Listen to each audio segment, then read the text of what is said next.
Kate Mitchell sat in her Jeep outside the law office, holding two brass keys that felt heavier than they should. Not the lightweight copies you'd get at a hardware store. These were military issues stamped with serial numbers, worn smooth by decades of handling. The metal was cold against her palm, despite the afternoon sun warming the cracked dashboard. 3 weeks since she'd stood at the graveside, watching them lower Raymond Mitchell into North Carolina clay. 3 weeks of silence that felt louder than the 18 years she'd spent trying to escape it. The wind carried the smell of burning leaves through the open window. Autumn in the Piedmont always smelled like memory. She wondered if anyone who inherited something ever felt grateful in the first hour. If the weight of what was given ever felt lighter than what was taken away. Her phone buzzed. Text from Pamela. "Please tell me you're not actually going through with this." Kate turned the screen face down without responding. The law office door opened. Larry Wilson stepped out 70 if he was a day wearing a suit that had probably fit him better 20 years ago. He gestured toward the entrance with the impatience of a man who had 3 more appointments before dinner. Inside the office smelled like old paper and furniture polish. Wilson settled behind his desk with a wheeze, sliding a manila folder across the scarred wood surface. "Your father's estate, such as it is." Kate opened the folder. Property deed, tax statements, a handwritten inventory that listed one hangar structure approximately 180 by 90 feet, miscellaneous equipment and contents, 340 acres, unimproved land. Wilson tapped the tax statements with a gnarled finger. Property taxes, 15 years delinquent, total owed, including penalties. He paused, letting the number settle. $173,000. The air conditioning hummed. Somewhere down the hall a phone rang twice and stopped. Kate's garage had closed 14 months ago when the bank foreclosed. She had $18,000 in savings and no income. The number Wilson had just quoted might as well have been $18 million. Payment timeline, 6 months after that county takes possession. She studied the deed, purchased 1984 by the United States Air Force, transferred to Raymond Mitchell, 1989. Purchase price, $1. What was he doing out there? Wilson shrugged with the indifference of someone who'd stopped asking questions about Raymond Mitchell years ago. Your father kept to himself, spent 40 years in that hangar, doing whatever he was doing. No one really knew. The door opened without knocking.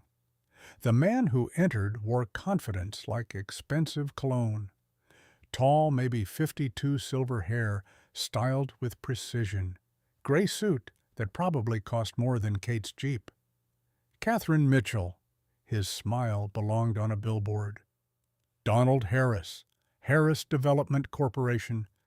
She didn't offer her hand. I represent several commercial interests in the region. He sat without invitation, crossing one leg over the other. I understand you've just inherited Raymond's property. Word travels fast. Small towns. He produced a business card, sliding it across the desk. I'm prepared to make you an offer. $200,000 cash, closing within 1 week. Kate looked at Wilson. The old lawyer studied his desk blotter with sudden fascination. That's generous considering the tax situation, Donald continued. Enough to clear the debt with $27,000 remaining. Fresh start, no complications. I haven't seen the property yet. No need. Trust me, it's not worth the trouble. Old hangar overgrown land. Your father spent his life maintaining something nobody wanted. The word maintaining carried the faint edge of contempt. Sentiment doesn't pay bills. Kate picked up the brass keys, feeling their weight again. I'll think about it. Donald's smile tightened fractionally. I'm a busy man, Miss Mitchell. Offer stands for 1 week. After that, he stood buttoning his jacket. Well, the county auction won't be nearly as profitable. He left, trailing the scent of aftershave and unspoken threat. Wilson waited until the door closed. Donald Harris buys up distressed properties, has a talent for knowing about them before they hit public record. He leaned back, chair creaking. Make of that what you will. Kate gathered the papers, stuffing them into the folder.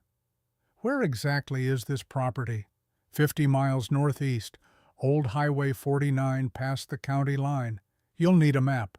GPS won't help once you leave pavement. Outside, Kate sat in the Jeep and called the only family she had left, besides Brandon.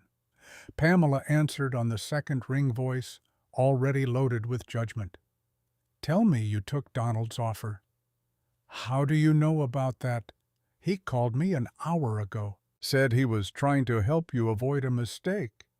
Pamela's breath came sharp through the speaker.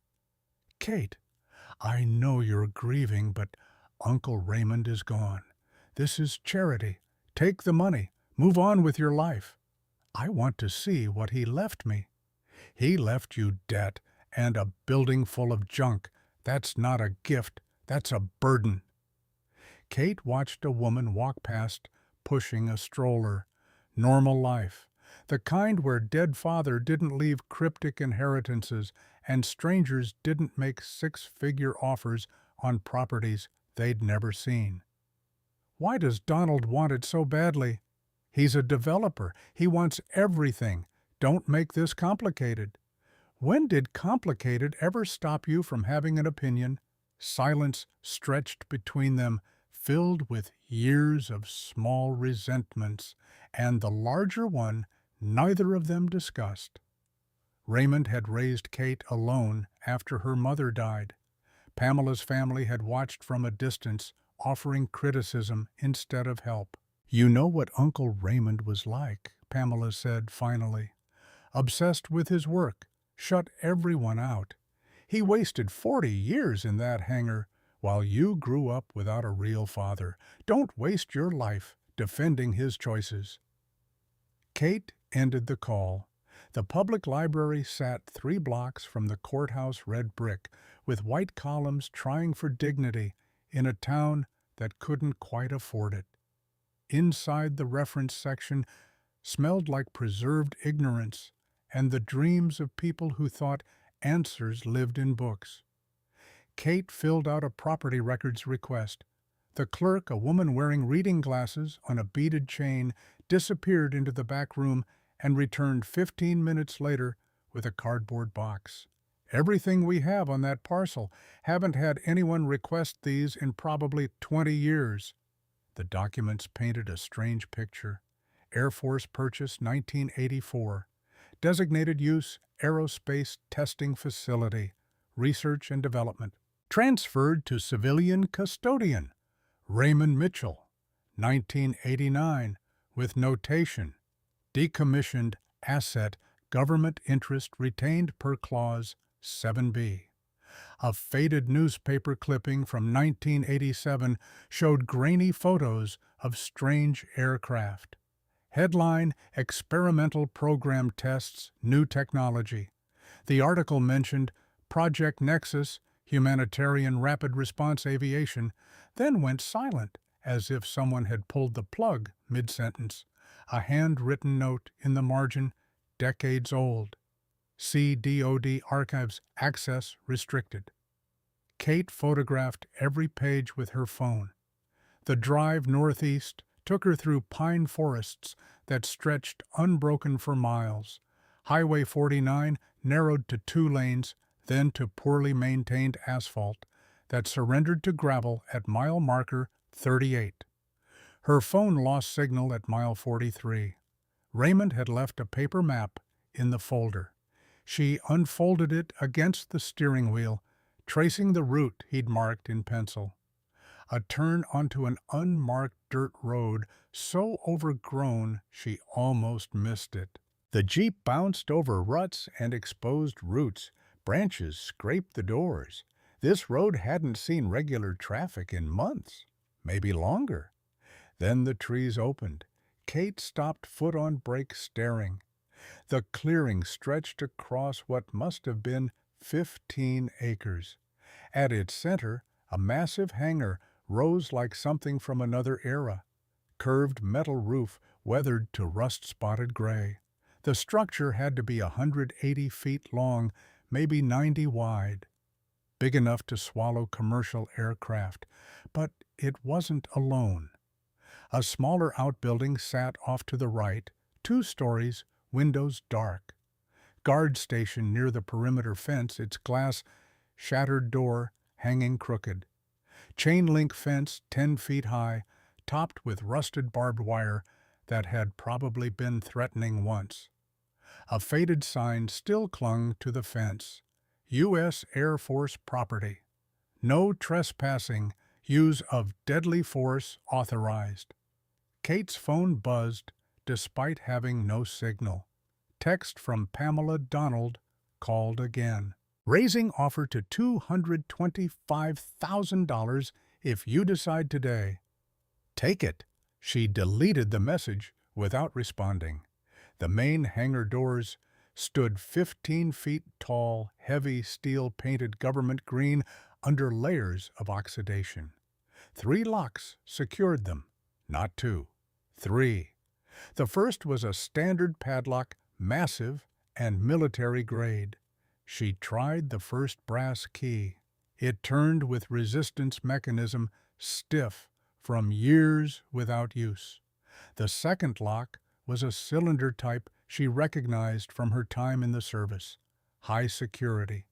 The second key slid in smooth catching on pins that took persuasion before releasing.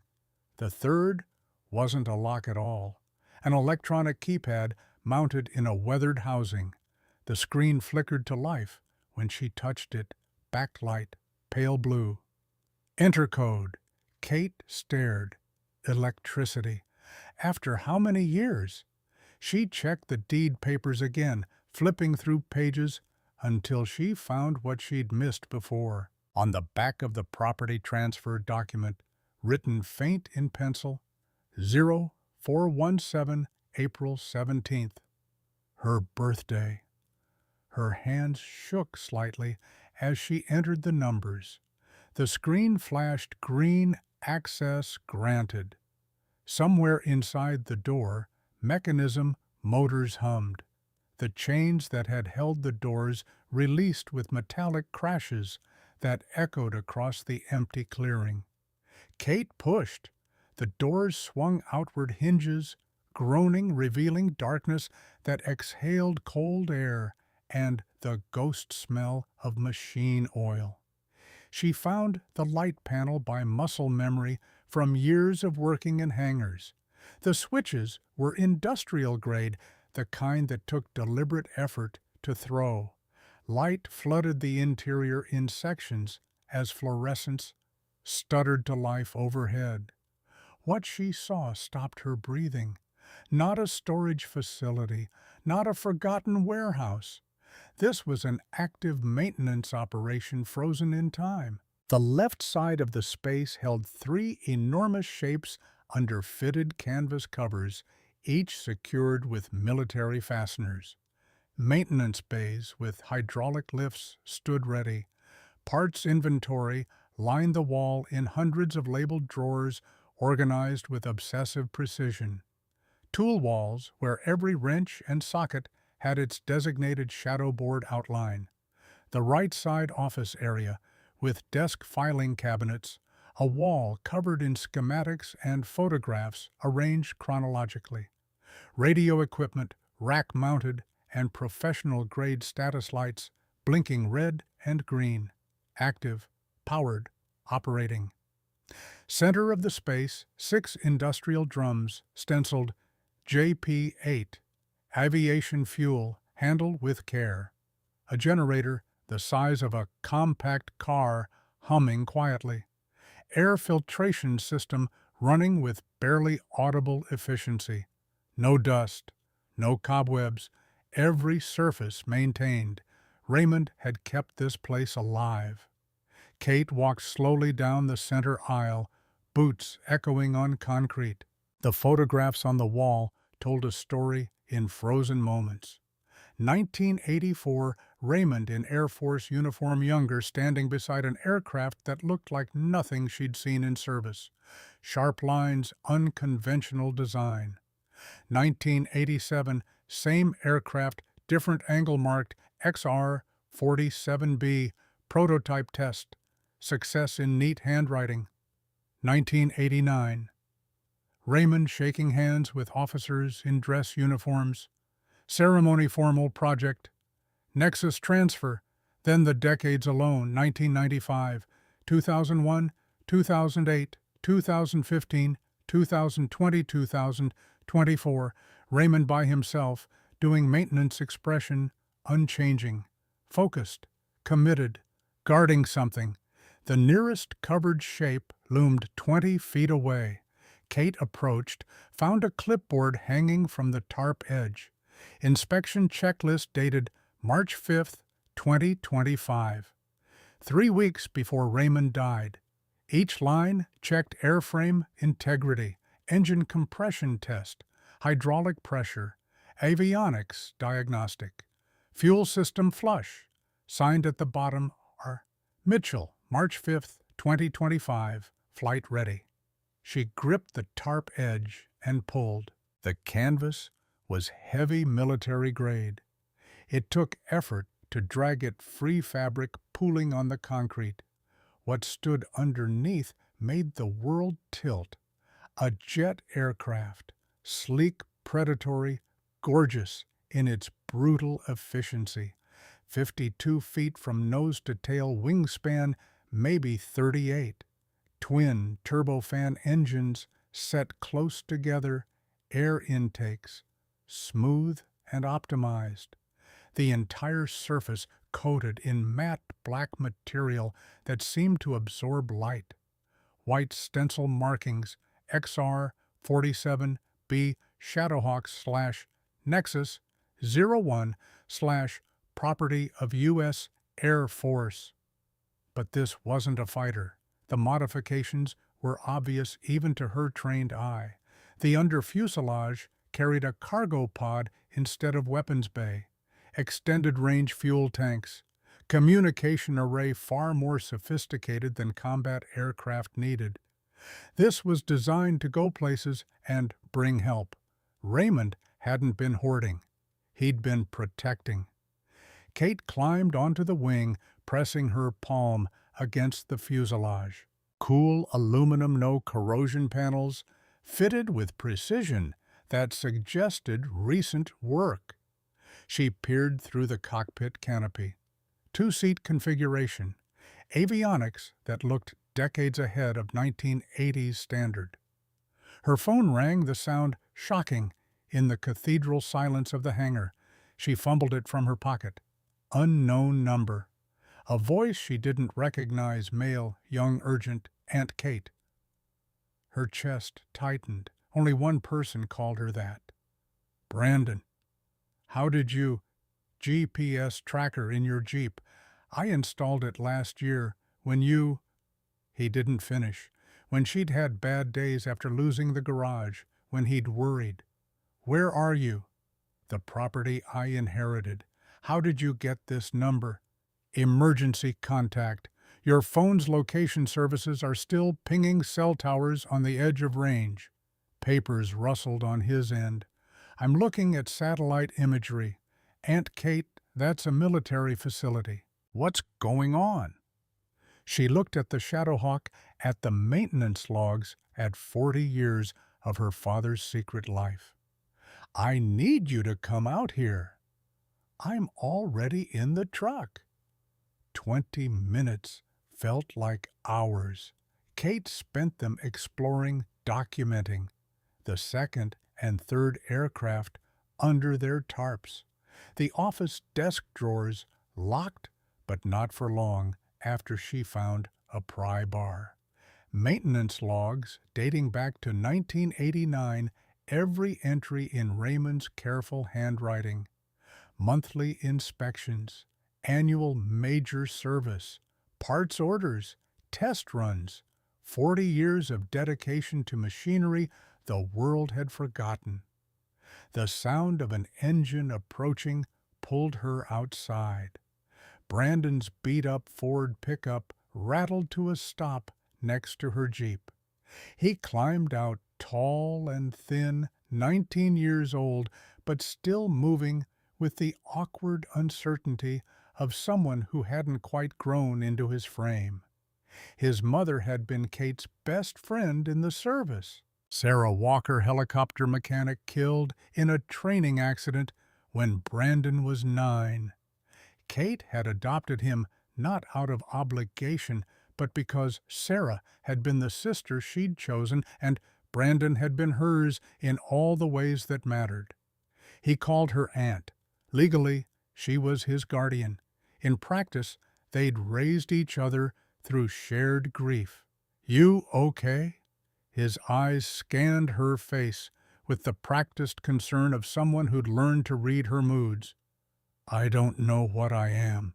She led him inside, watched his expression shift from confusion to shock to something approaching awe. "Holy!" He circled the Shadowhawk slowly.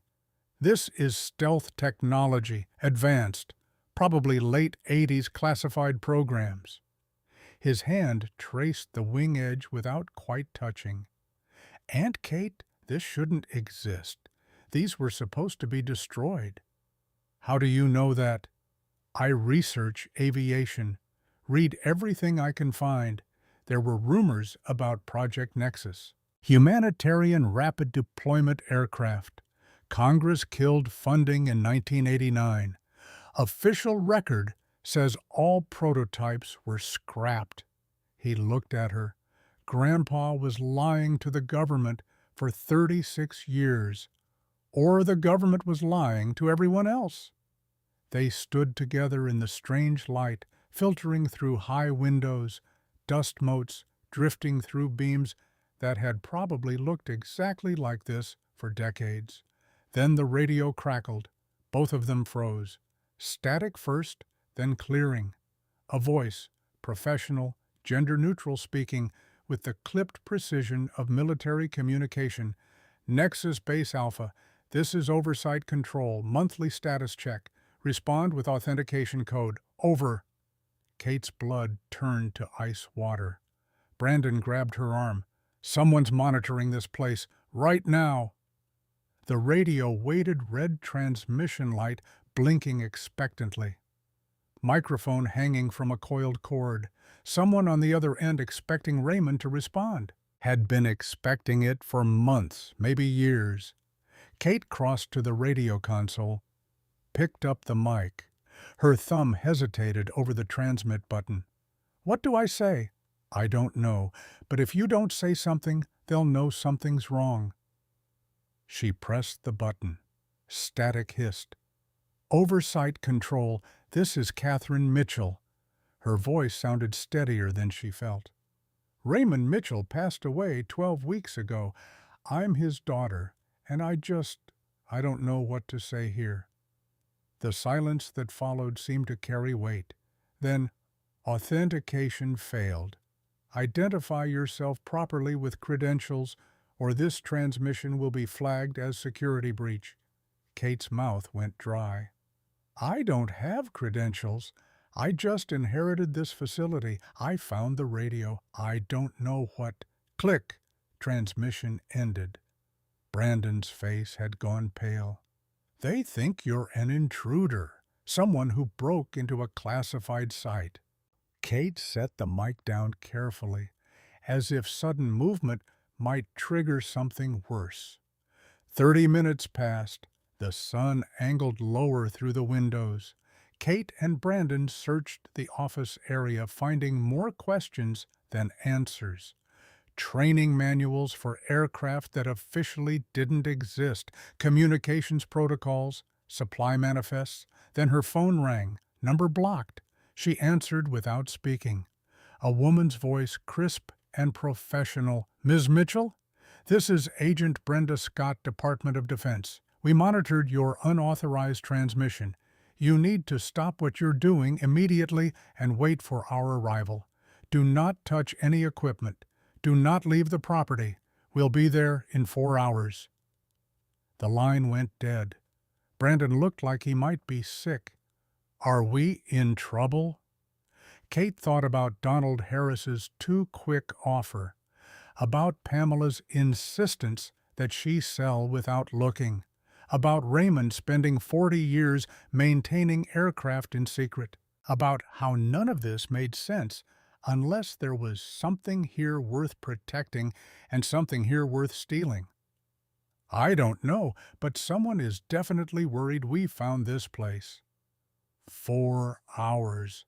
The waiting felt like physics experiment in time dilation. Kate returned to Raymond's desk, forcing the locked drawer open with the pry bar. Inside, manila envelope marked for Catherine. Private, in her father's handwriting. Her hand shook as she opened it. The letter was dated 1 week before he died. Katie, if you're reading this, I'm gone, and you probably have more questions than I ever gave you answers for. I know I wasn't the father you needed. Your mother's death broke something in me, and instead of being there for you, I buried myself in work in this place. I told myself it was important that protecting this facility mattered. But the truth is, I was afraid. Afraid to connect again. Afraid to lose someone else. You joined the Army at 18 to get away from me. I don't blame you, but I watched you become the person I failed to be strong, capable, unwilling to quit even when life knocked you down. The aircraft, the facility, it's not just machinery. Project Nexus was designed to save lives in disasters no one else could reach. Politics killed it in 1989, but I was given guardianship with one condition: keep it ready, just in case. For 36 years I did. Every month I ran tests. Every year I updated systems. Not because anyone ordered me to. The Air Force forgot about this place decades ago, but because I believed the mission was right. Now it's yours. Not because you have to take it, but because you're the only person I trust to decide what happens next. You have skills I taught you, whether you remember or not. More importantly, you have something I lost the courage to choose: hope over fear. There are people who will try to take this from you. Resist them. There are people who will want to help. Trust carefully.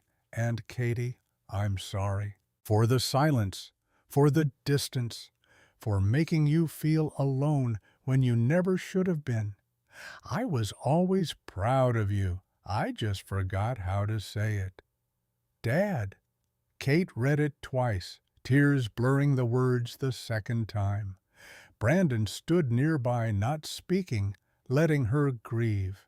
Beneath the letter bank statements, an account she'd never known existed. Monthly deposits of $3,200 labeled DOD Decommissioned Asset Stipend, starting 1989, ending 3 months ago. 36 years times 12 months times $3,200. She did the math twice because the number seemed impossible.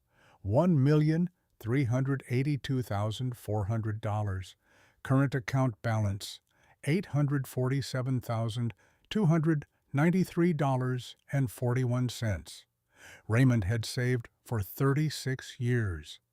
Never spent the government payments. Built a fortune that could have changed their lives. But there was more. IRS Letter dated 2 months before Raymond died. Audit result: unreported income, 1989 to 2024. Total tax owed $394,000. Penalties $147,000. Interest $281,000. Total due $822,000.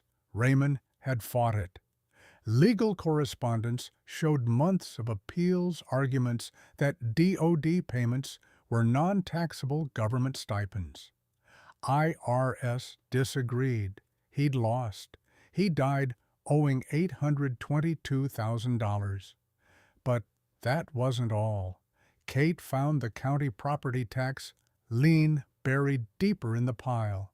The $173,000 Larry Wilson had mentioned. Combined debt $995,000. The air felt thinner.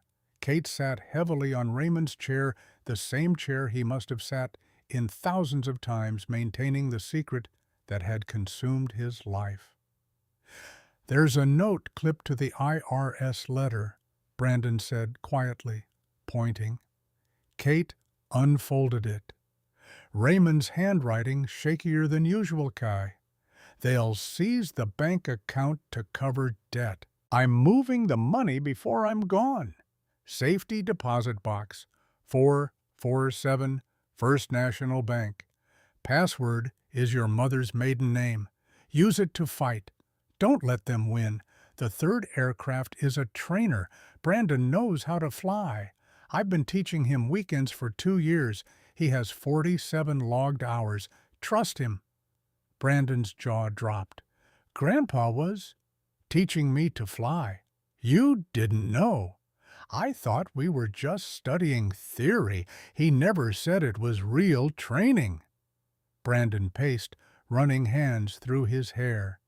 "He had me practice on simulator software, taught me instruments, navigation, emergency procedures.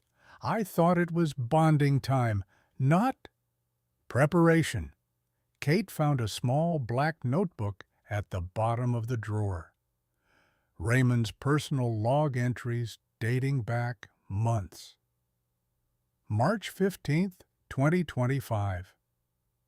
IRS demanding payment. They'll seize bank account soon. Need to hide assets before I'm gone. March 20th. Met with Larry Wilson. He'll handle transfer quietly. Katie doesn't need to know about DOD money. They'll take it anyway. April 2nd. Getting weaker. Need to finish one last inspection. April 8th. Test flight successful. She's ready. Katie, if you find this, the money is in bearer bonds. Safety deposit box, 447 First National Bank. Your mother's maiden name is password. Use it to fight. Don't let them win. April 12th. Tired, but not afraid. She'll figure it out. She always does. The last entry, 6 days before he died. Kate closed the notebook, holding it against her chest like it might still carry some warmth from his hands. Outside, the sun touched the tree line. 4 hours had become 3, then 2. Agent Brenda Scott was coming. The Department of Defense was coming, and Kate had no idea whether they were rescue or reckoning. Brandon broke the silence. "What are we going to do?" Kate looked at the Shadowhawk, at the decades of maintenance logs, at her father's letter still lying on the desk, at the proof that Raymond Mitchell had believed in something enough to sacrifice everything, including his relationship with his daughter, to protect it. The question wasn't what to do. The question was whether she had the courage to finish what he'd started. She picked up the brass keys, feeling their familiar weight. We're going to find out what he was really protecting and why everyone wants to take it away. The radio crackled once more, unexpected. Different voice this time recorded Message automatic. Nexus Base Alpha. This is automated reminder. Monthly test flight due within 7 days. Confirm operational readiness. Authentication code required for override. 7 days. As if the ghosts in the machines were counting down towards something Raymond had known was coming. Kate looked at Brandon. Did Grandpa really teach you to fly? He nodded slowly. Then I need you to show me everything he showed you, because I think we're about to find out whether any of this was worth 40 years of his life. Outside headlights appeared in the distance, cutting through the gathering dusk. Too early for Agent Scott. Someone else had found them first. The headlights belonged to a single vehicle, black Ford Explorer, no government plates, no markings. It pulled to a stop 20 feet from where Kate and Brandon stood in the hangar entrance. A woman emerged. Mid-40s, African-American, natural hair cut short and professional. Wire-frame glasses caught the last of the daylight. Business casual, not the tactical gear Kate had been bracing for. No backup team visible. She walked toward them with the unhurried confidence of someone who knew exactly what she'd find. Catherine Mitchell. Kate's hand tightened on the doorframe. You said 4 hours. It's been 90 minutes. The woman smiled faintly. Psychological tactic. Made you wait and worry, didn't it? She extended her hand. Agent Brenda Scott. We spoke on the phone. Kate didn't take the offered handshake. Where's your team? Brenda lowered her hand without offense, gesturing toward the Shadowhawk visible through the open doors. Can we talk inside? They moved into the office area. Brenda walked past the aircraft with barely a glance, as if she'd seen them before. She ran one hand along the fuselage, touch familiar, almost affectionate. XR-47B, I thought they destroyed all 3 prototypes. Kate crossed her arms. Apparently not. Brenda turned, removing her glasses to clean them on her shirt. Without them, her eyes looked older, more tired. Your father was supposed to scrap these in 1991, signed the paperwork himself, forged the destruction certifications, kept them operational for 34 years. She replaced the glasses. Do you understand the legal implications of that? Brandon stepped forward, voice tight with defensive anger. Grandpa protected them because... Brenda raised one hand, cutting him off gently. I know why. I was read into Project Nexus in 2003 when I joined DoD Asset Recovery. I've known about this facility for 22 years. The air in the room shifted. Kate's voice came out flat, dangerous. You knew. Raymond and I spoke monthly. The radio transmissions. That was me. Oversight control. Population 1. Brenda sat on an equipment crate, exhaustion bleeding through her professional demeanor. Project Nexus wasn't just canceled, Ms. Mitchell. It was buried. Senators on the Armed Services Committee killed funding because they wanted offensive weapons, not humanitarian aid platforms. Made them look soft in an era when looking soft got you voted out. She pulled out her phone, scrolling to a file, then handed it to Kate. The screen showed a voice memo, time-stamped 2 days before Raymond died. Kate pressed play. Raymond's voice weaker than she remembered, fighting for breath. Brenda, it's Raymond. IRS is coming after the money. I'm hiding it. Katie will find my notebook. She's smart like her mother. When she does tell her this isn't about breaking laws. It's about keeping the mission alive. Help her if you can. The recording ended. Kate's throat constricted. She'd heard her father's voice in memory for weeks, but this was different. This was him thinking about her, planning for her in his final days. Brenda took the phone back. A small group of us engineers, pilots, logistics people, we believed in the mission. When decommissioning orders came, Raymond volunteered to personally oversee aircraft destruction. Instead, he hid them here, and I helped him cover it up. Brandon's anger deflated into confusion. You've been lying to the government for 36 years. Yes, filed false reports, destroyed evidence, maintained covert monitoring protocols. And now, Raymond's dead. And you responded to my transmission, which means DOD's automated surveillance flagged this facility as potentially compromised. Kate's mind raced through implications. Meaning what? Meaning real agents, not me, will be here in approximately 72 hours to audit. When they find operational aircraft that should have been scrapped decades ago, they'll seize everything, prosecute Raymond's estate for fraud, and possibly charge you with receiving stolen government property. The generator hummed in the background. Somewhere overhead, a barn owl called into the gathering night. Brandon's voice came small. Can they do that? Brenda stood brushing dust from her pants. Unless we move fast, I can buy you time, but I need leverage. The bearer bonds Raymond hid, where are they? Kate stepped back instinctively.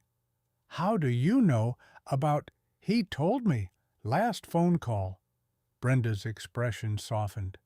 Catherine, I made your father a promise. Help his daughter finish what we started. That's why I'm here alone. That's why I'm risking a career and pension, because these aircraft can still do the job they were built for.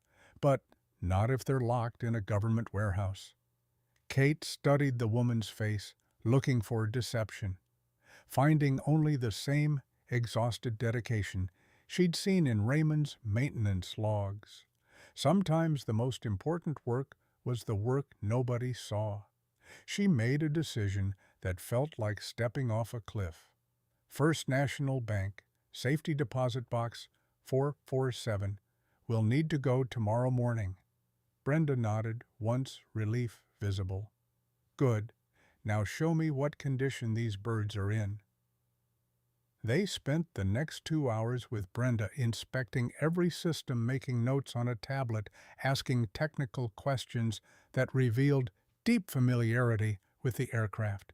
She'd seen these before, maybe even helped Raymond maintain them over the years. Around midnight, Brenda left with instructions to meet at the bank at 9 a.m. Kate and Brandon stayed, neither willing to leave the hangar unguarded. Brandon found sleeping bags in a storage locker. They laid them out on the office floor. In the darkness, his voice drifted across the space between them. Do you trust her? Kate stared at the ceiling, watching shadows from the security lights outside play across acoustic tiles. Dad did. That's going to have to be enough. Morning came cold and gray. They drove to town in convoy, Kate's Jeep leading, Brenda's Explorer following. First National Bank occupied a corner lot downtown, red brick, trying for permanence in a world increasingly digital. The bank manager was a woman in her 60s, gray hair in a practical bob, reading glasses on a chain. She examined Kate's ID with bureaucratic thoroughness before leading them to the vault. Safety deposit box 447 sat in the middle tier, large size, the kind meant for documents and valuables. Password, please. Kate's mother had died when she was 16. Margaret Collins Mitchell. Complications from pneumonia that turned to sepsis before anyone realized how serious it was. 3 days from first cough to last breath. Kate's voice came steady. Collins, The manager turned her key, Kate turned the box key, and the mechanism released. Inside, not just bonds, bearer bonds worth $847,000 certificates printed on heavy paper that looked like currency. A USB drive labeled Nexus Complete Files. Another sealed letter marked Open only if you decide to fight. Kate broke the seal while Brenda and the manager waited. If you're reading this, you've chosen to continue the mission. Thank you. 3 things you need to know when Donald Harris isn't just a developer. He was Air Force Intelligence, 1985 to 1992. Dishonorable discharge for selling classified information. He knows about Project Nexus. He wants the land because he knows what's buried there, and he plans to sell salvage rights to defense contractors for $40 million. 2. Rebecca Anderson, call her, daughter of Thomas Anderson, lead Nexus engineer. She's at MIT Aerospace. She'll help. Number on the USB drive. 3. The third aircraft is a 2-seater trainer variant. Brandon can help. I've been teaching him weekends for 2 years. He has 47 logged hours. If you're going to fly these, you'll need to learn. Stay safe. Trust carefully. Dad. Brandon read over her shoulder, processing. Grandpa knew about Donald before he died. That's why he hid everything. Brenda had gone very still. Air Force Intelligence. That explains how Donald knew to make an offer before the will was even probated. He's been watching this facility. They cashed the bonds at 3 different banks to avoid triggering federal reporting requirements. By noon, Kate had $847,000 in certified checks made out to the IRS and Rutherford County tax collector. By 2 p.m., both debts were paid in full. Kate stood in the county clerk's office, holding receipts that proved she owned the property clear. $995,000 in debt erased, leaving nothing for aircraft restoration. Brenda studied her tablet, running numbers. We need approximately $700,000 for parts and certification. You're broke. Kate thought about the USB drive in her pocket, about a woman named Rebecca Anderson, who might understand what her father had been protecting. Then we get creative. They returned to the hangar to find tire tracks in the dirt, fresh, multiple vehicles. The padlock on the main doors had been cut. Kate's pulse spiked. She grabbed the pry bar from her Jeep and pushed inside, Brenda and Brandon behind her. Everything looked intact at first glance. Then she saw them. 3 sheriff's deputies photographing the fuel drums. Another taking measurements of the Shadowhawk. Sheriff Thomas Moore, a heavy-set man in his 50s, wearing a Stetson, turned as they entered. Catherine Mitchell. She forced her voice level. That's me. He handed her folded papers. Warrant to search these premises for hazardous materials. Storage violations. Anonymous tip reported improper fuel storage. Potential environmental contamination. Kate scanned the warrant, signed by Judge Marcus Harris. Let me guess, related to Donald Harris. The sheriff's expression gave nothing away. Judge Harris is county judge, happens to be Mr. Donald Harris's brother, but the law's the law. One deputy called out from near the fuel drums. Sheriff, we got hydraulic fluid leak near the fuel storage. This is an EPA violation. Kate looked. Fresh hydraulic fluid, still wet, pooled beneath a drum that had been bone dry yesterday. Someone had dumped it there recently, staged it. Brenda stepped forward, pulling out DOD credentials. Sheriff Moore, this facility is federal property under Department of Defense jurisdiction. Check the deed clause 7B, federal oversight retained for decommissioned military installations. Your warrant is invalid. The sheriff hesitated, looking between the warrant and Brenda's ID. "Says here, private ownership. Check the deed. I'll wait." He made a phone call, spoke in low tones for 5 minutes, then hung up with visible frustration. "My office will be in touch about proper jurisdiction. In the meantime, I'm documenting everything I saw here today." After they left, Kate found the hydraulic fluid container, military grade, same type they'd inventoried, but this one had been opened recently and deliberately spilled. Brandon examined the ground. Footprints, boot size, maybe 11, recent tread pattern. Donald Harris was escalating. Kate pulled out her phone and dialed the number from Raymond's USB drive. A woman answered, young, out of breath. "Hello, Rebecca Anderson. My name is Kate Mitchell. My father was Raymond Mitchell. He worked with your father on Project Nexus." Silence stretched for 3 heartbeats. "My dad died 3 years ago. Cancer. But before he did, he told me if anyone from the Mitchell family ever called, I should listen." Kate looked at the Shadowhawk, at the decades of work Raymond had poured into metal and faith. "The aircraft still exist. They're operational, and I need help keeping them that way." Rebecca's voice shook. "I'm flying down tonight. Text me the address, and Miss Mitchell, don't touch anything until I get there. Please."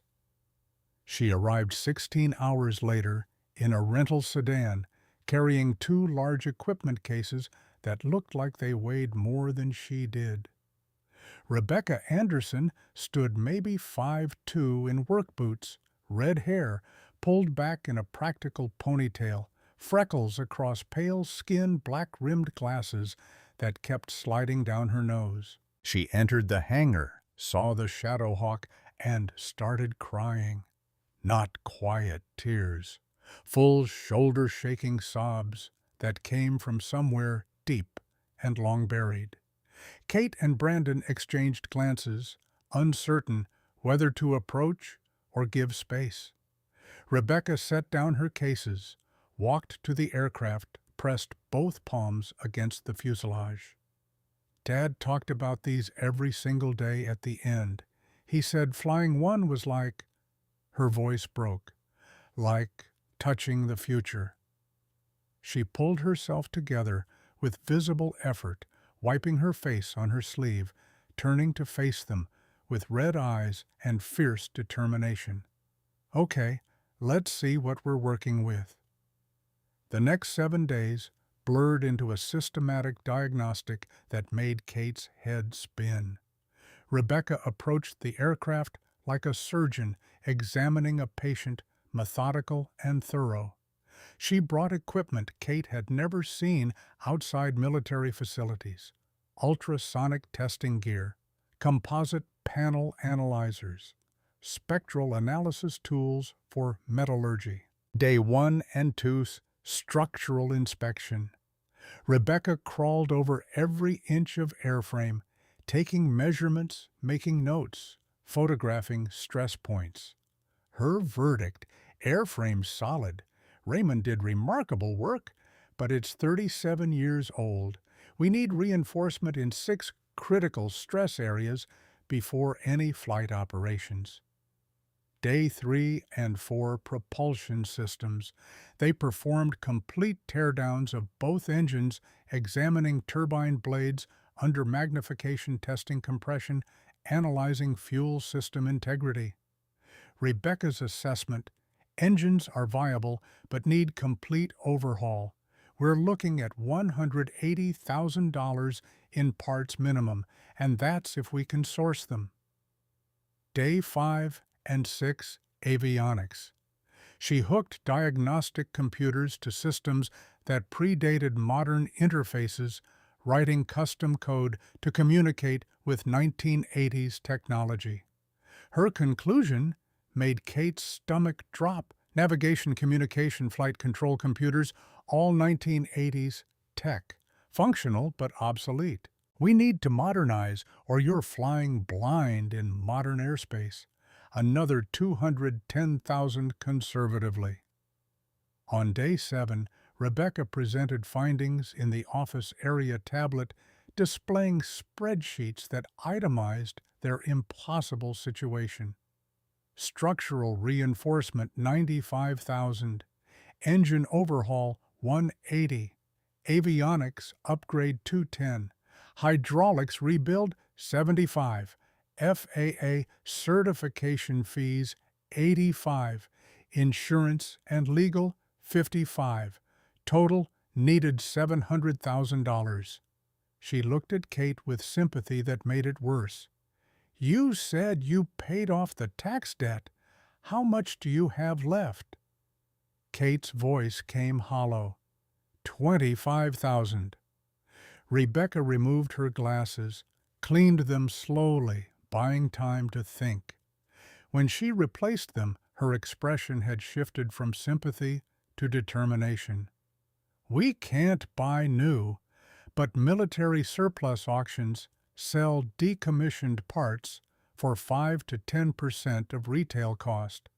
I have contacts from my MIT research. If we're willing to salvage, adapt, and fabricate custom solutions, Brandon leaned forward. How much?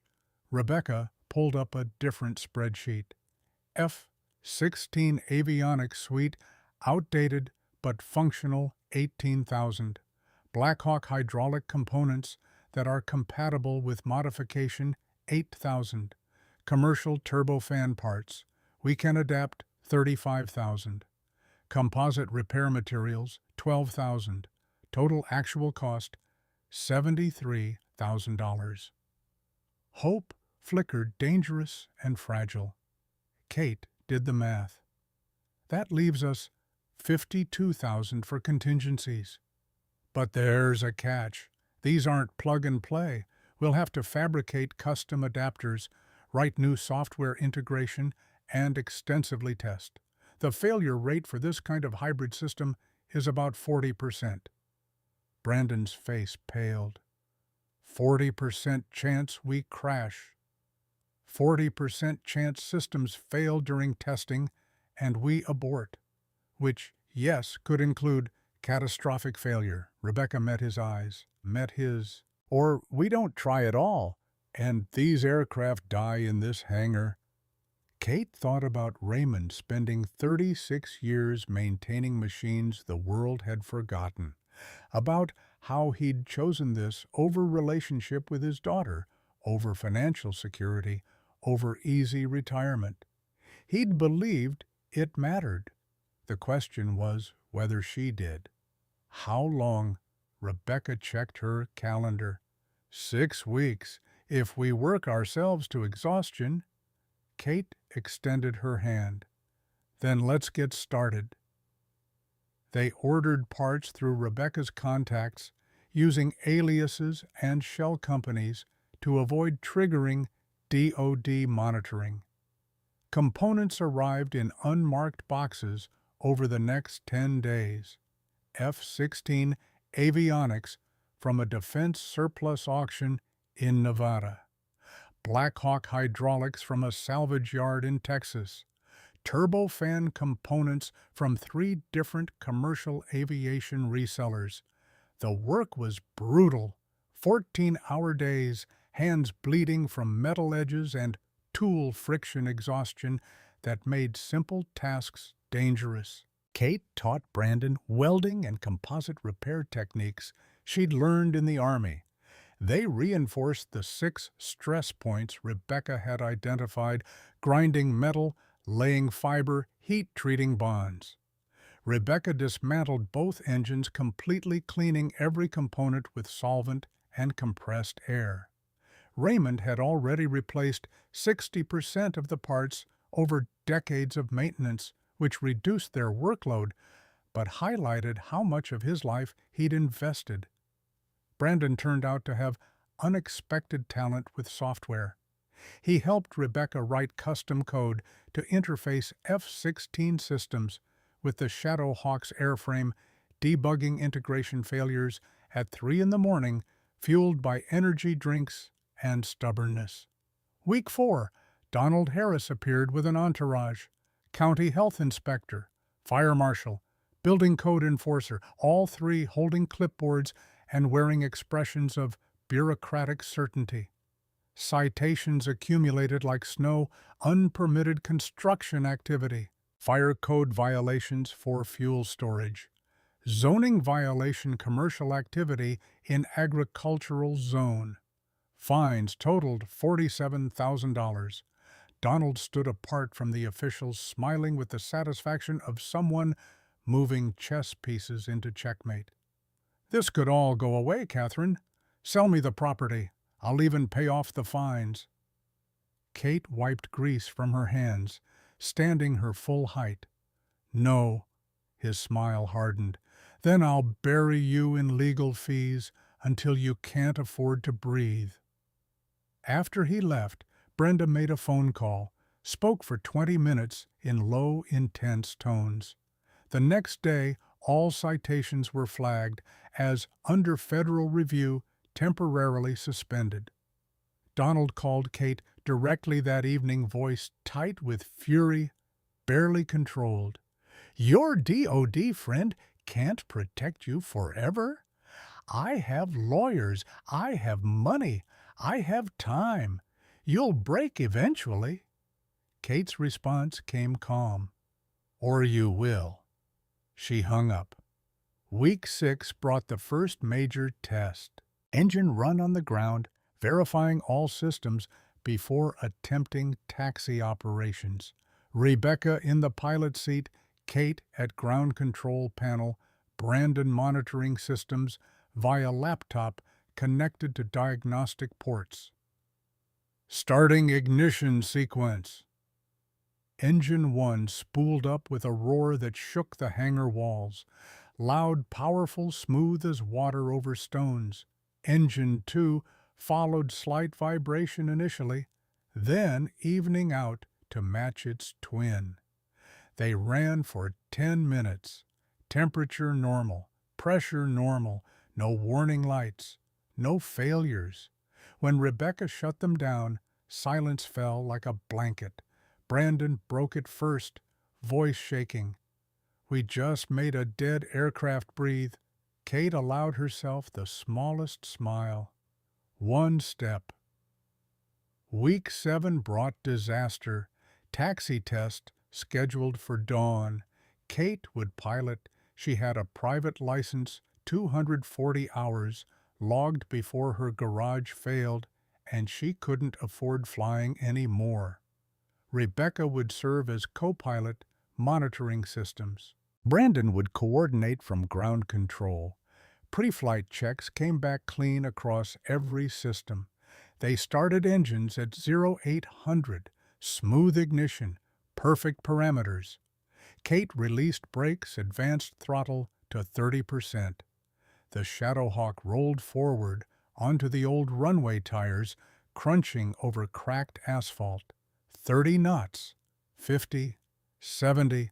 At 85 knots, well below rotation speed, Kate pulled throttle back to idle for scheduled brake test. Nothing happened. Throttle remained locked at 60% power. Aircraft continued accelerating. Her heart rate tripled in an instant. Throttle failure. Rebecca's hands flew over controls. "Cut fuel!" Kate hit the fuel cutoff switch. No response. Engines kept running. They were now at 110 knots, accelerating 3,000 feet of runway remaining. Rebecca's voice climbed. "Engine fire suppression." Kate triggered the system. Foam deployed into the engine compartments. Both engines kept running. Brandon's voice crackled over radio panic bleeding through. "You're going to hit the tree line in 15 seconds." Kate's mind shifted into the cold clarity that came from crisis training. 3 options, all bad. Attempt takeoff at low speed would likely stall and crash. Ground loop turn, high risk of rollover, at this speed. Deploy emergency brake parachute if it worked. She chose option 3, yanking the emergency handle. The brake parachute deployed from the tail assembly with a crack like artillery fire. Deceleration was violent, immediate crushing. The aircraft skidded sideways, tires screaming smoke, billowing the world outside, the canopy blurring into chaos. They stopped 40 feet from the trees. Silence except for both engines, still running at 60%. Rebecca's hands shook as she reached across the cockpit. Finding a manual fuel valve hidden beneath a panel Kate hadn't known existed. She twisted it hard. Both engines died. Kate's hands gripped the control stick so tight her knuckles had gone white. She forced her fingers to release.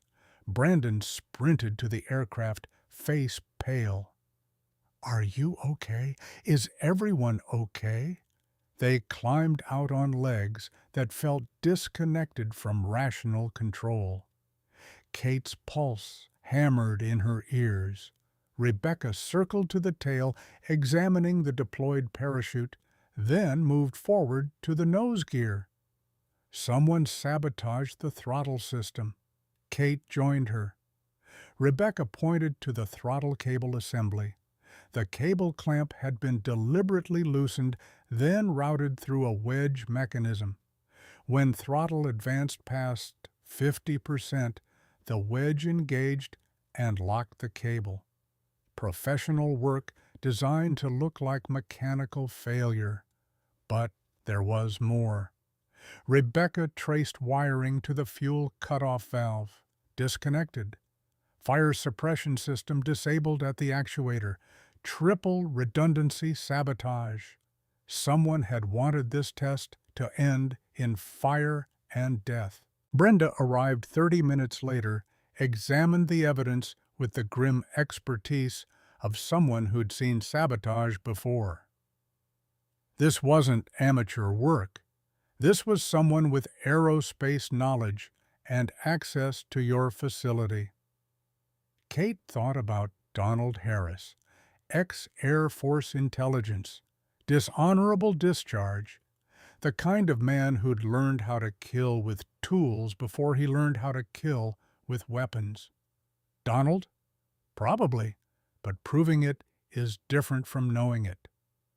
They spent the next 2 days repairing sabotage damage, installing tamper-evident seals on every critical system, and mounting security cameras powered by solar panels. Kate barely slept. Every noise outside the hangar brought her upright pry bar in hand, heart racing. On day 3, official notification arrived by Courier Emergency Town Council meeting, called by Donald Harris. Subject: public safety concerns regarding Mitchell property. The hearing was scheduled for the following Tuesday, 6 days away. Kate called the number on the USB drive's contact list labeled Colonel Kenneth Allen, original Nexus pilot. An elderly man answered, voice weathered but strong. Allen residence. "Colonel Allen, my name is Kate Mitchell. My father was Raymond Mitchell. He worked on Project Nexus." The pause lasted long enough that Kate thought the call had dropped. Then, "Raymond's gone, isn't he? I felt it. How long?" 4 months. "And the aircraft?" Kate looked across the hangar at the Shadowhawk, damaged but repairable, protected but threatened. "Still here, still fighting. But we need help." "Where and when?" She told him about the town council meeting. "I'll be there. And Catherine. Your father was the most dedicated man I ever served with. Don't let them bury his legacy in bureaucracy and fear." Tuesday came too fast. The town hall meeting room held 200 people, every seat occupied, people standing along the walls. Local news cameras set up in back. This had stopped being about one woman and a hangar. This had become theater. Donald Harris sat in the front row with his lawyer, a sharp-eyed woman in an expensive suit, and three expert witnesses: fire safety consultant, environmental specialist, aviation safety expert. Kate sat with Brandon, Rebecca, and Brenda. Pamela had texted that morning, "I'm coming, don't argue." The council president, a balding man in his 60s named Robert Coleman, called the meeting to order. Donald's lawyer stood first, projecting authority and concern in carefully measured doses. "Council members, we're here because Ms. Mitchell is operating a dangerous facility without proper permits or safety protocols. We have evidence of improper fuel storage, unauthorized aircraft operations, and environmental hazards that put this entire community at risk." The fire safety expert testified about jet fuel storage near residential areas, using technical language designed to frighten rather than inform. The environmental consultant presented soil samples allegedly showing contamination, though Kate noted the samples had been taken from areas she'd never accessed. The aviation safety expert spoke about unauthorized aircraft operations creating liability for the county. Council members looked increasingly nervous. Liability was a word that made small-town politicians sweat. Then it was Kate's turn. She stood aware of cameras, aware of neighbors who'd known her since childhood, aware that what she said next would either save or doom everything Raymond had protected. "My father spent 37 years in that hangar. Some of you knew him. Mr. Coleman, he fixed your tractor when you couldn't afford the dealership.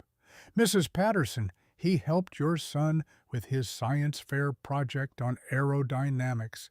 He wasn't a crazy hoarder collecting junk." She pulled out Raymond's letter, unfolding it with hands that stayed steady through sheer will. He was protecting something designed to save lives, not take them, save them. And Donald Harris, who moved here 5 years ago to profit from land development, wants to destroy that legacy for parking lots and warehouses. Murmurs rippled through the crowd. Pamela stood from 3 rows back. Kate hadn't even seen her come in. "I'm Pamela Wright, Kate's cousin. I told her to sell that property." The room quieted. "I was wrong. I watched videos of her team working. I read Raymond's letters. I talked to people who knew him. My uncle didn't waste his life. He invested it in something that mattered, and Kate is honoring that." Applause started scattered at first, then building. Brandon stood next. "Kate Mitchell took me in when I had nobody. She taught me mechanics, helped me through school, never asked for anything back. If she says this project matters, I believe her, and I think Raymond does too." More applause. Then an elderly man stood in the back row. Kate didn't recognize him until he spoke. "I'm Colonel Kenneth Allen, United States Air Force, retired. I flew XR-47B prototypes in 1986 as part of Project Nexus." The room went silent. That program was terminated not because it failed, but because it succeeded at the wrong thing, saving lives instead of ending them. Raymond Mitchell preserved history when politics tried to bury it. His daughter wants to finish the mission. I'll testify to that anywhere, including federal court, if Mr. Harris wants to escalate. The council members exchanged glances. President Coleman cleared his throat. "We'll vote. All in favor of allowing Ms. Mitchell to continue operations under federal oversight, say aye." 5 voices. "Aye." Opposed, 2 voices. "Nay." Coleman banged the gavel. "Motion carries 5-2. Ms. Mitchell may continue subject to passing FAA inspection within 45 days. Donald Harris stood abruptly, face dark with rage. As he passed Kate's row, he leaned close enough that only she could hear. "You just made a powerful enemy." She met his eyes without flinching. "I already had one." Outside, under streetlights that fought against autumn darkness, Colonel Allen approached Kate. He was older than she'd pictured, 68 at least, white hair, military, short eyes that had seen things civilians couldn't imagine. "Your father and I flew together in the 80s. He was the best flight engineer I ever worked with, meticulous, dedicated, believed in the mission when everyone else gave up." Kate's throat tightened. "He never told me about any of this." "He was protecting you. From liability, from danger, from the weight of carrying something the world wasn't ready to understand." Allen's hand found her shoulder grip firm. "Now that weight is yours, but you don't have to carry it alone." Over the next week, they worked with renewed urgency, 45 days until FAA inspection. The sabotage repairs had set them back, but Rebecca's modifications were proving solid. Late one night, Kate found Rebecca still in the hangar, running simulations on her laptop, surrounded by energy drink cans and technical manuals. "You should sleep." Rebecca didn't look up. "Can't. Tomorrow we test the avionics integration. If it fails, we're back to square one." Kate sat on the crate beside her, watching code scroll across the screen. "Why are you really doing this?" Rebecca's fingers stopped on the keyboard. For a long moment, she didn't respond. Then, "My dad designed Project Nexus, the whole concept, rapid deployment, humanitarian aircraft that was his idea, but he was a junior engineer, no political power. They took his design classified. It cut him out after the testing phase." Her voice went quiet. "He spent 35 years bitter about it, died thinking his best work was buried and forgotten. When you called me when I saw that these aircraft still exist," she wiped her eyes behind her glasses, "it meant everything. I'm not doing this for you or Raymond or the DOD. I'm doing this for my dad, so his dream doesn't die unknown." Kate gripped her shoulder the way Colonel Allen had gripped hers. "Then let's make sure the world knows his name." The avionics test the next day went perfectly. Rebecca's hybrid system interfaced with the Shadowhawk's airframe like it had been designed that way from the start. Navigation worked. Communication systems worked. Flight control computers responded with millisecond precision. 3 days before the FAA inspection, Kate visited Raymond's grave. The cemetery sat on a hillside, outside town, old oaks providing shade over weathered headstones. Raymond's was simple Raymond Mitchell, 1953 to 2025 USAF veteran. Kate sat on the grass beside it, pulling clover that had started growing over the edges. "Dad, if this works, everyone will know what you protected. If it fails?" She stopped, starting over. "I hope this is what you wanted. I hope I'm doing this right. I hope 40 years of your life wasn't for nothing." Wind moved through the oak branches. A crow called from somewhere distant. No answers came, but she hadn't expected them. Sometimes faith meant moving forward without knowing if you were right. It just meant choosing to believe the work mattered. She drove back to the hangar as the sun touched the horizon, painting the sky in colors that looked like fire and hope in equal measure. Tomorrow they would show the world what Raymond Mitchell had been protecting, and whether that protection had been worth the price he'd paid. Day 90 arrived with October sky the color of promises kept. Kate stood beside the Shadowhawk at dawn, performing the walk-around inspection with the ritual precision her father had taught her without realizing he was teaching her. Control surfaces free and correct, tires pressurized within tolerance, landing gear pins removed and stowed, fuel quantity showing full on both wings, engine intakes clear of debris, pitot tube uncovered and clean. Every check carried the weight of everything that had led to this moment. The crowd had started gathering an hour ago. FAA examiner, a stern man named Richard Peterson, who wore his clipboard like armor.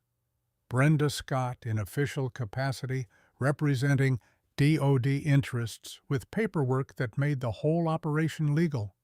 Colonel Allen in the front row, already crying, though the engines hadn't even started. Pamela beside him, makeup perfect, phone recording, everything. Brandon's girlfriend Ashley, a quiet girl who worked at the library and had somehow become part of their makeshift family. A dozen townspeople who'd known Raymond, who'd watched Kate grow up, who'd formed opinions about both that this flight would either confirm or shatter.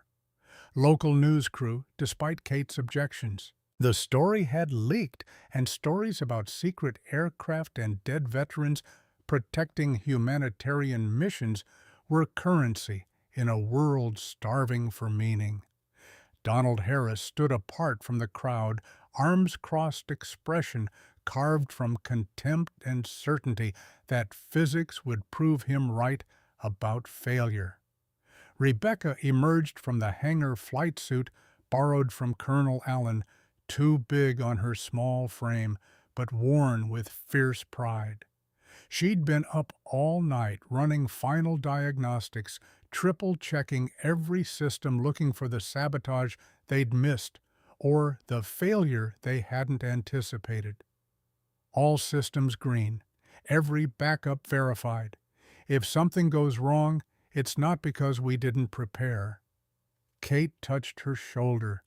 Your father would be proud. So would yours. They climbed into the cockpit together. Rebecca in the right seat, hands already moving across startup checklist from memory. Kate in the left, pilot in command, responsible for everything that happened in the next 30 minutes. The canopy sealed with hydraulic certainty. Outside, sounds muted to whisper. Inside, the instrument panel glowed with readiness. Kate's hands found the throttles, feeling metal, worn smooth by Raymond's grip over decades of ground tests he'd performed alone in darkness, maintaining readiness for a mission the world had forgotten. Sometimes the most important work was the work nobody saw, but today everyone would see.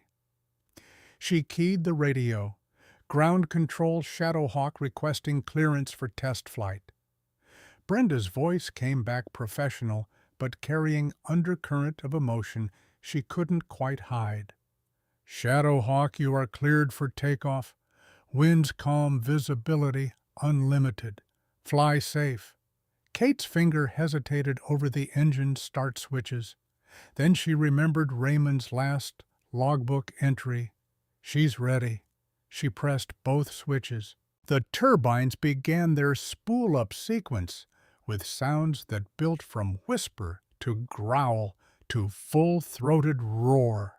Vibration traveled through the airframe, smooth and powerful, the kind of mechanical harmony that spoke of engineering done right and maintenance done with love. Rebecca watched gauges calling out numbers. Engine 190%, engine 290%, all temperatures normal, hydraulic pressure green, electrical systems nominal. Kate released parking brake advanced throttles to 40%. The Shadowhawk rolled forward, leaving the hangar that had been its home for 37 years, entering sunlight for the first time with mission instead of secrecy. The crowd's reaction was audible even through the canopy. Applause, cheers, Colonel Allen saluting with precision that transcended ceremony and became prayer. Kate taxied to the runway threshold, ran through final checks with Rebecca's confirmation on each item. Control surfaces moved correctly. Trim set for takeoff. Fuel flow verified. Flight instruments aligned and accurate. Everything that could be prepared had been prepared. The rest was physics and faith. She advanced throttles to 80%, feeling the aircraft strain against brakes like muscle against restraint. Gauges confirmed equal thrust from both engines. Released brakes. The Shadowhawk surged forward with acceleration that pressed her into the seat. Runway markings blurred past with increasing speed. Rebecca called airspeeds. 40 knots, 60, 80, 100. Kate watched the airspeed indicator climb, felt the aircraft wanting to fly, held it down until the precise moment when lift would overcome weight with margin for safety. 115. VR. She applied gentle back pressure on the stick. The nose lifted, main gear separated from asphalt. They were airborne. Positive rate. Gear up. Landing gear retracted into wells with mechanical precision, doors closing seamless. The aircraft cleaned up drag reduced climbing into morning sky that opened before them like invitation. Below, the crowd erupted. Kate couldn't hear them, but could imagine. Pamela probably crying. Brandon jumping like the teenager he'd been when she'd taken him in. Colonel Allen's salute still held frozen tribute to something he'd thought died decades ago. Donald Harris, turning away, face dark with the recognition of defeat. Rebecca's voice brought her back to immediate reality. Climbing through 5,000, all systems nominal. Kate leveled at 5,000 feet, trimmed for cruise, let the aircraft show her what it could do. She entered gentle turns, feeling control response immediate and precise. Increased speed to 300 knots, watching the world compress beneath them. Decreased to 110 near stall speed, aircraft still controllable, still honest in its handling. Every maneuver confirmed what Rebecca's testing had predicted. The Shadowhawk flew like it had been designed by people who understood that humanitarian missions required reliability above all else. No tricks, no surprises. Just solid engineering maintained by a man who'd believed the work mattered more than recognition. Kate climbed to 10,000 feet, then brought the aircraft into a descent that would put them back on the runway exactly 15 minutes after takeoff, the perfect test flight, long enough to demonstrate capability, short enough to minimize risk. Final approach came stable and controlled. Gear extended with 3 green lights, flaps deployed smoothly. Airspeed bled off to 75 knots over the threshold. She flared, held the aircraft in ground effect for heartbeats that felt eternal, then let main gear kiss asphalt with contact so gentle the tires barely complained. Nose wheel settled. She applied brakes evenly, aircraft tracking centerline with precision that made her father's ghost smile somewhere in memory. They rolled to a stop. Kate shut down engines, listening to turbines wind down from roar to silence that felt fuller than sound. Rebecca's hands shook as she removed her helmet. "We did it! We actually did it!"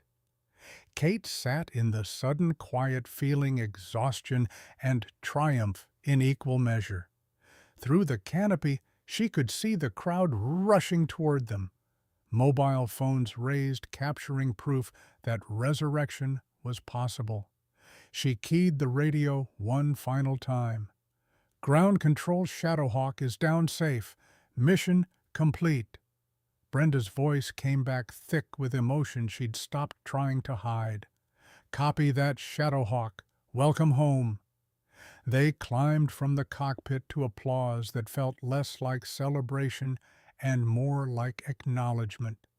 Peterson, the FAA examiner, approached with clipboard and expression that had softened from stern to something approaching respect. Ms. Mitchell, that was exceptional. Aircraft performed beyond certification standards for experimental category. I'm signing off. Approval effective immediately. He handed her a document that made everything legal, everything possible. Then Brenda stepped forward, not as friend, but as official representative of machinery larger than any of them. Catherine Mitchell, on behalf of the Department of Defense, I'm authorized to offer the following terms. Tax debt totaling $822,000 is waived as restitution for governmental wrongful retention of classified assets. Property liens cleared. Partnership contract for Project Nexus reactivation pending your acceptance. And official recognition of Raymond Mitchell's service. Kate's voice came hoarse. All of it. The entire debt. You proved the aircraft viable. DoD wants them operational for humanitarian deployment. You have leverage now. Brenda paused. But there's a condition. You accept this contract, you work for us. Missions we assign, rules we set. Your operation, our oversight. Kate looked at Brandon, at Rebecca, at Colonel Allen, at Pamela, at the people who'd become family through crisis and choice. At the Shadowhawk, cooling in autumn sun, metal skin still warm from flight, that proved dead dreams could breathe again if someone believed hard enough. I need to read the contract. Of course, but Catherine, Brenda's expression shifted to something personal. Your father would have negotiated this same deal. He just never got the chance. 3 days of lawyers reviewing terms that turned out surprisingly fair. Kate as chief pilot and operations director salary that made her bank account forget poverty. Rebecca as chief engineer with authority to design next-generation systems. Brandon as systems specialist after finishing his degree, already earning more than his part-time AutoZone job had paid in a year. Ownership remained federal, but facility management belonged to Kate, with operational autonomy that mattered more than titles. She signed on October 15th, exactly 4 months after inheriting debt and mystery. That same day, a detective she'd contacted weeks ago called with news that made the air taste like justice deferred but not denied. Ms. Mitchell, this is Detective Brian Campbell, State Bureau of Investigation. We've completed our investigation into your father's death. I need you to come to the field office. The SBI building in Raleigh sat between industrial parks and strip malls, architecture designed for function rather than comfort. Campbell met her in a conference room, smelling of coffee and fluorescent anxiety. Your father died of digitalis toxicity. That much we confirmed through records. But determining intent proved difficult until we found connections you provided. He spread photographs across the table. Donald Harris, shaking hands with Raymond's physician, Dr. Gary Matthews. Bank transfers from Harris to Matthews totaling $80,000. Email correspondence discussing Raymond's medical condition prescription adjustments timing.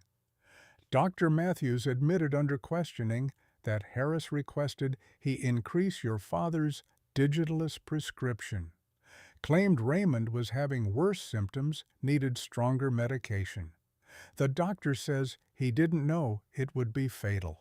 Harris knew. He'd researched Digitalis toxicity extensively in the weeks prior. We have his search history. Kate's hands clenched beneath the table. Can you prove murder? Murder requires proving Harris intended death. We can't cross that bar definitively, but we can prove criminally negligent homicide, and, combined with federal charges for attempted theft of government property and sabotage of federal assets, his fingerprints were all over that throttle mechanism. Donald Harris is looking at 30-plus years. Numbers instead of father, years instead of life. But it was something. When arrest warrant executes tomorrow morning, I wanted you to know first. The news crews got there before Kate did. Donald Harris led from his office in handcuffs, shouting about government overreach and political persecution to cameras that recorded everything and believed nothing. Trial came 3 months later. Kate didn't attend, couldn't stomach watching lawyers turn Raymond's death into theater. She read the verdict in the newspaper while eating breakfast in the Hangar office. Donald Harris convicted on all counts, sentenced to 32 years, federal prison. Pamela called within the hour. It's over. Kate looked at the Shadowhawk being prepped for its next maintenance cycle at Rebecca, arguing with Brandon about software optimization at the life that had emerged from ashes of the old one.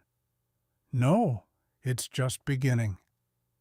6 weeks after the test flight, Brenda called with the first real mission.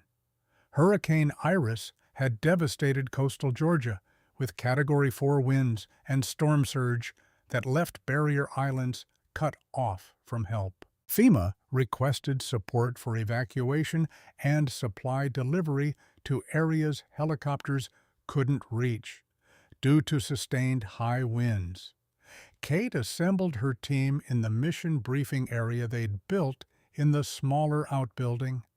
Rebecca, Brandon, Colonel Allen serving as advisor, 2 additional pilots they'd hired with DoD approval. 6 islands, approximately 2,000 people stranded. Roads underwater, bridges out. We have 48 hours to deliver medical supplies, water purification, emergency food, and communications equipment. Rebecca pulled up payload calculations. Total weight, 2,400 pounds within Shadowhawk's capacity, but conditions are severe. 60-mile-per-hour wind gusts, low visibility, no ground navigation aids. Brandon's face had gone pale, but determined. Can we do this safely? Kate thought about everything that had led to this moment, about Raymond maintaining readiness for mission that might never come, about choosing to finish what he'd started, about how some debts could only be paid forward. We can, and we will. Launch from a coastal airfield at 0600 hours sky gray, with storm energy still churning offshore. Kate piloting Rebecca, navigating Brandon, remaining at base to coordinate with FEMA and local emergency management. Takeoff into turbulence that threw the aircraft like rage against metal. Kate fought controls, maintaining altitude through wind shear that would have grounded commercial traffic. This was why the Shadowhawk existed, to go where conventional help couldn't reach. First Island. Jekyll Island appeared through rain that hammered the canopy like judgment. Kate descended to 800 feet visibility, maybe 2 miles on a good moment. Rebecca called navigation points. Drop zone 190 seconds, 300 people sheltering in the high school. Kate saw flooded streets, houses half-submerged, cars floating like toys in currents that had been neighborhoods yesterday. The school parking lot barely visible through sheets of rain. I see the LZ. It's tight. She circled once, calculating wind, offset, lining up approach. Descended to 200 feet, slowed to 90 knots, fighting gusts that wanted to throw them into buildings or water with equal indifference. Releasing cargo. Cargo pod opened. Supplies dropped with parachute deployment, landing 50 feet from school entrance. People emerged from shelter, waving frantically, voices lost in storm, but gratitude visible in every gesture. Kate banked away without waiting for thanks. 5 more islands needed help, and daylight was currency they couldn't waste. Drops 2 and 3 went smoothly. Drop 4 nearly killed them. St. Simon's Island, worst conditions yet. Wind gusting 70 miles per hour, rain like bullets against aluminum. Rebecca's voice tight with fear she was trying to hide. Kate, this exceeds our safety margins. We should abort. Kate saw the crowd below, elderly clutching children, everyone drenched and desperate. She thought about Raymond maintaining aircraft for decades on the chance it might help someone, anyone, somewhere. One pass. If I can't do it clean, we leave. She descended turbulence violent enough to rattle teeth. At 500 feet, massive wind shear dropped them 200 feet in seconds. Rebecca screamed.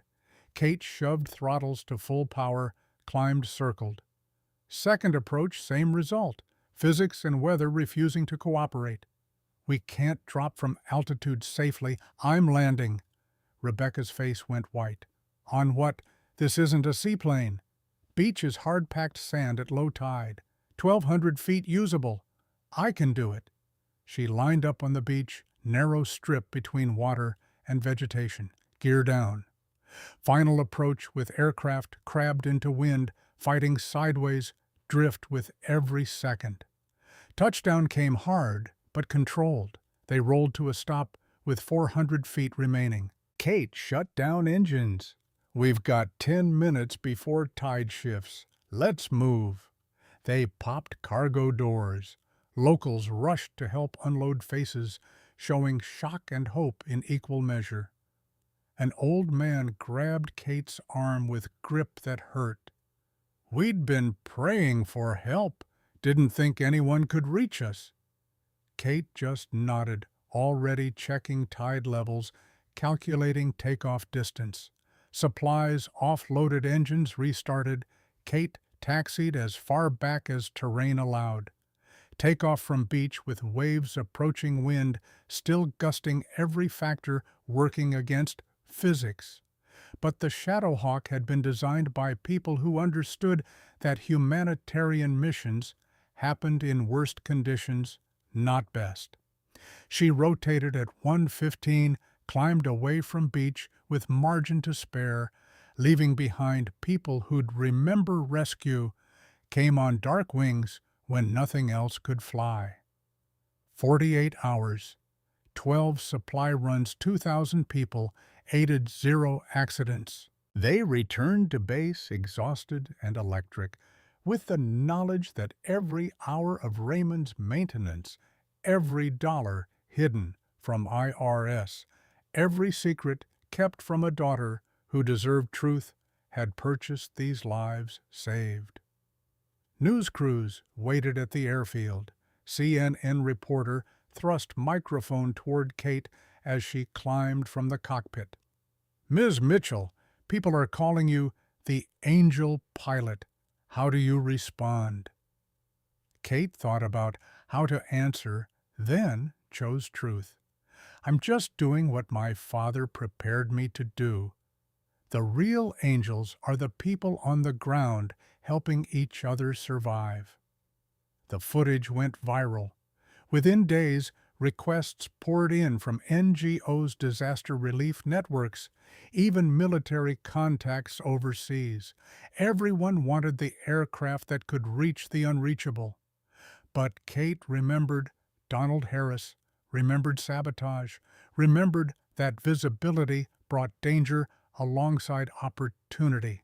She hired security, installed better cameras, ran background checks on everyone who came near the facility, and she kept flying. 1 year after inheriting Raymond's secret, Kate stood in the hangar at dawn and alone with ghosts and gratitude. The space had transformed beyond recognition. 5 Shadowhawks now lined the floor. 3 original aircraft, 2 newly constructed using Raymond's designs and funded by international consortium that believed humanitarian aviation deserved investment. Full maintenance bay with equipment that would have made Rebecca's first assessment laughable. Mission Control Center with real-time satellite communication. Training classroom where they taught certification courses. Pilot simulator donated by Boeing after the media coverage made refusing look bad. The team had grown to 32 people, 12 mechanics, 6 pilots hired from commercial and military backgrounds, 8 support staff, 3 administrative positions that kept the chaos organized. Statistics from year 1 made her father's sacrifice feel almost adequate. 67 missions completed, 14 disaster zones served from hurricanes to earthquakes to floods, 340,000 people aided directly, 890 tons of supplies delivered, 1,247 flight hours logged, 0 accidents, 0 fatalities, Presidential Civilian Medal awarded to Kate in ceremony. She'd attended reluctantly wearing dress uniform that felt like costume compared to flight suit. Documentary won an Emmy. 60 Minutes profile brought funding that made next-generation development possible. Training program graduated 200 people, women in aviation veterans transitioning to civilian life.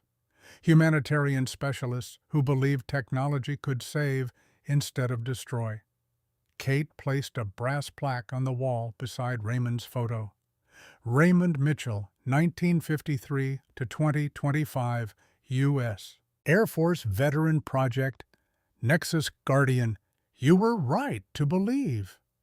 She stood looking at his face in the photograph, seeing features she'd inherited, determination she'd learned, silences she'd finally understood. Everything he'd sacrificed, relationship with his daughter, financial security, easy retirement, had purchased this moment where machines built to save lives finally saved them. Some people inherited money, some inherited land. She'd inherited a mission that cost everything and demanded more. And she'd learned that sometimes the inheritance that looked like burden was actually permission to become who you were always meant to be. Her phone rang. Brenda's number. Kate, we have a situation. Massive earthquake in Nepal. 7.8 magnitude. 15 remote villages cut off in the Himalayas. Nepal government is requesting international aid. UN coordinator wants to speak with you directly. Kate looked at the Shadowhawks, ready and waiting. At Rebecca entering the hangar early, already thinking about mission planning. At Brandon's truck pulling into the parking area, young man who'd become her family through choice instead of blood. Send me the coordinates.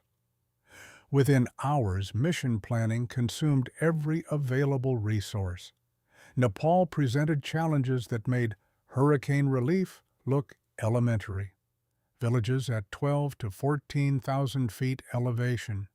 Shadowhawk rated for 15,000 maximum, but never tested at that altitude with full cargo load.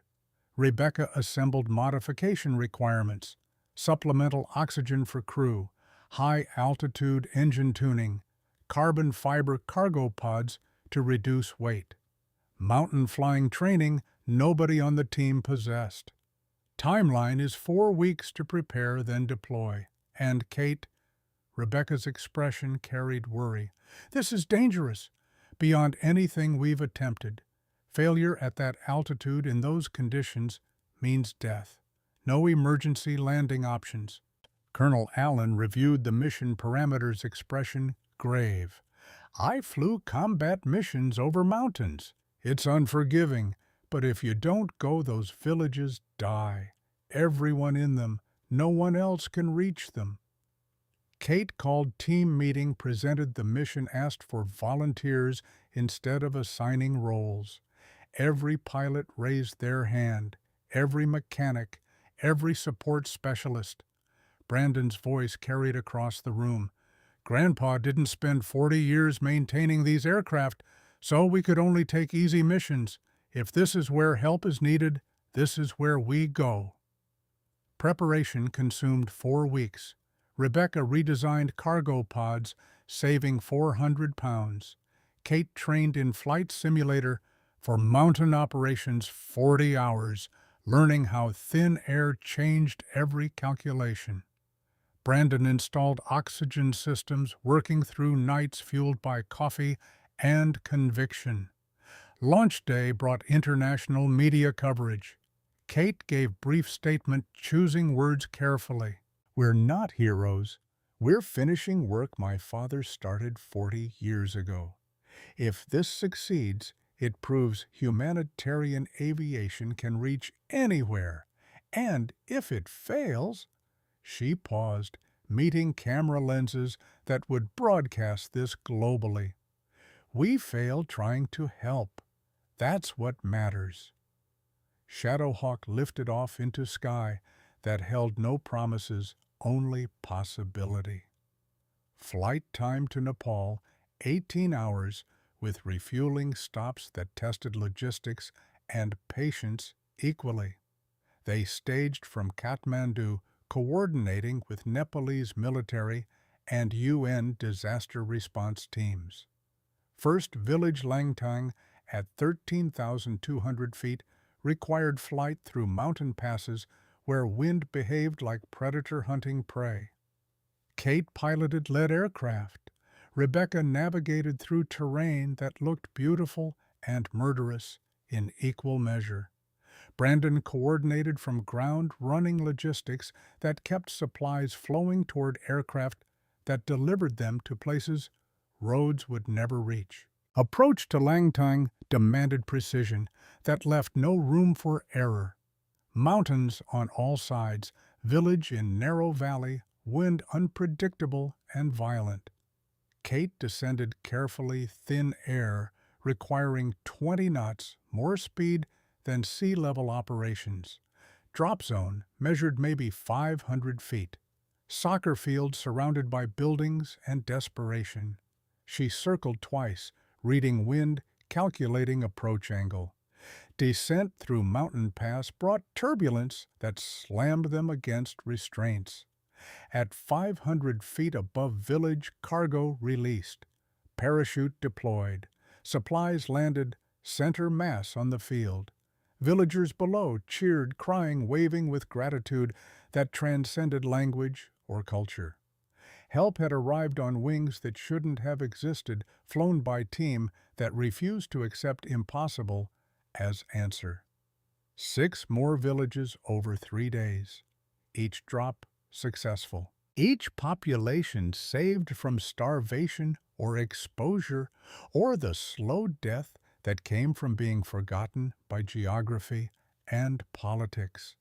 7th village highest at 14,300 feet brought crisis that tested everything they'd learned.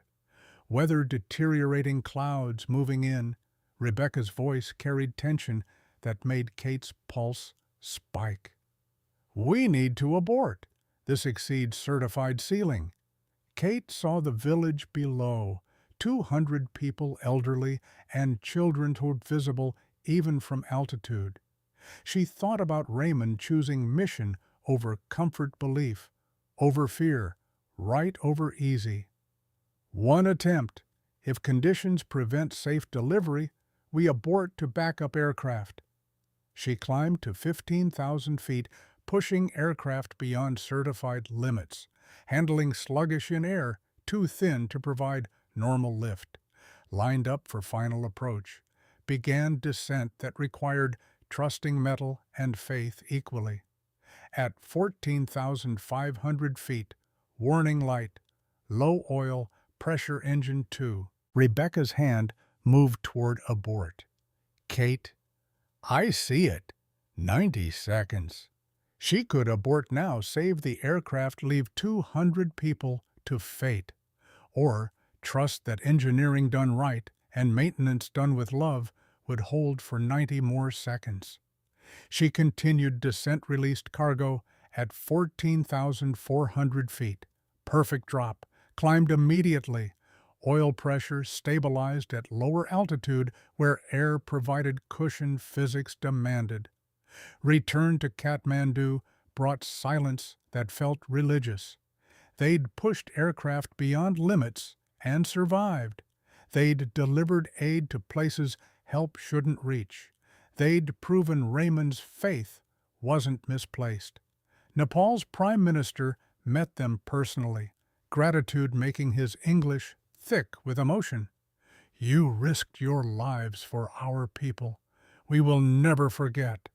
Kate thought about inheritance that looked like burden, but carried within it the answer to every question she'd never known to ask. Raymond Mitchell designed these aircraft to go where help was needed most. Today, we honored that design. 6 months later, Kate stood in the hangar that had officially been renamed Mitchell Field, recording video message for new pilot trainees who'd applied from 30 countries. My name is Kate Mitchell. 2 years ago, I inherited a hangar massive debt and a secret my father kept for 37 years. People told me to sell, to forget, to move on. I didn't listen, not because I'm brave, but because my father taught me something without saying it. Sometimes the most important work is the work nobody sees, the work that doesn't make sense to anyone but you. She looked around at the facility that had grown beyond anything Raymond could have imagined, built on foundation he'd laid in silence and sacrifice. He protected these aircraft when the world gave up on them. I chose to make them fly when the world said it was impossible. And now we've saved thousands of lives, proven humanitarian aviation works, inspired hundreds to join this mission. But this isn't my story. It's Raymond's. It's Thomas Anderson's. It's every person who believes we can do better. If you're watching this, you believe too. Welcome to Mitchell Field. Let's get to work. Outside, dawn broke over North Carolina hills that held graves and memories and futures not yet written. 5 Shadowhawks sat ready on tarmac. Brandon ran pre-flight on aircraft, 4 young men grown into purpose he'd never known he needed. Rebecca in her office designing 6th-generation humanitarian aircraft funded by international consortium that finally understood prevention cost less than recovery. Pamela coordinated logistics for upcoming Somalia deployment, former skeptic transformed into believer through witnessing resurrection firsthand. Kate's phone rang. Brenda's voice carried news that felt inevitable. DoD is officially reactivating Project Nexus as full program. $80 million annual budget. 20 new aircraft planned. They want you to lead it. Kate watched sunrise paint sky in colors that promised nothing except chance to choose right over easy again and always. Tell them yes, but I have conditions. Program stays humanitarian, no weapons ever. Rebecca Anderson named chief designer, her father gets official recognition. Training program expands to 500 pilots in 5 years. Raymond Mitchell's name on every aircraft. Brenda's laugh carried approval. You drive a hard bargain. I learned from the best. She ended the call, stood in doorway between past and future, feeling weight of inheritance that had nearly crushed her transform into wings that lifted thousands.